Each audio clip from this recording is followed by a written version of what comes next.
তোমার গন্তব্য ছিল স্বাধীনতা, তোমার পথ ছিল স্বাধীনতা, তোমার স্বপ্ন ছিল স্বাধীনতা, তোমার প্রেম ছিল স্বাধীনতা, তুমি রক্ত চেয়েছিলে স্বাধীনতার জন্য, তুমি তাই পাথর।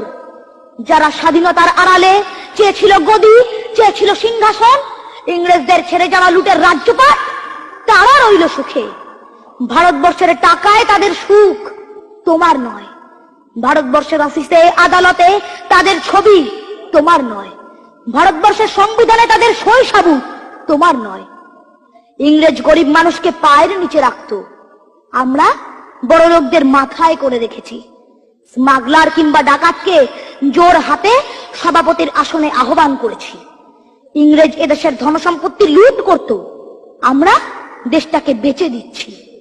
ইংরেজ দিয়েছে চাবুক, লাঠি, গুলি, আমরা দিয়েছি মাস্তান, মাফিয়া, নেতা আর বুলি। ইংরেজ দিয়েছে কালাপানি, সেলুলার জেল, আমরা দিয়েছি টিভিতে সুপারহিট মোকাবিলা আর আইনসভায় আয়রাম গয়রামের খেল। 56 বছর আগের এক মধ্যরাত্রে পরাধীন এই দেশ ছেড়ে তুমি চলে গিয়েছিলে। স্বাধীন এক স্বদেশে ফিরে আসার স্বপ্ন নিয়ে তুমি ফিরে আসোনি। স্বাধীনতা এসেছে, তার কাঁধের ঝুলি ভরে নিয়ে এসেছে।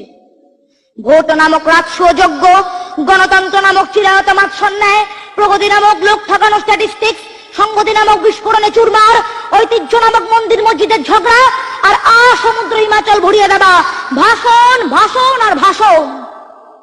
56 বছর ধরে তুমি পাথর হয়ে আছো। 56 বছর ধরে ভারতবর্ষ অধীর অপেক্ষায় কান পেতে আছে। ইথার তরঙ্গে কবে হঠাৎ শোনা যাবে স্বাধীনতার নিজস্ব কণ্ঠস্বর। আমি সুভাষ বলছি।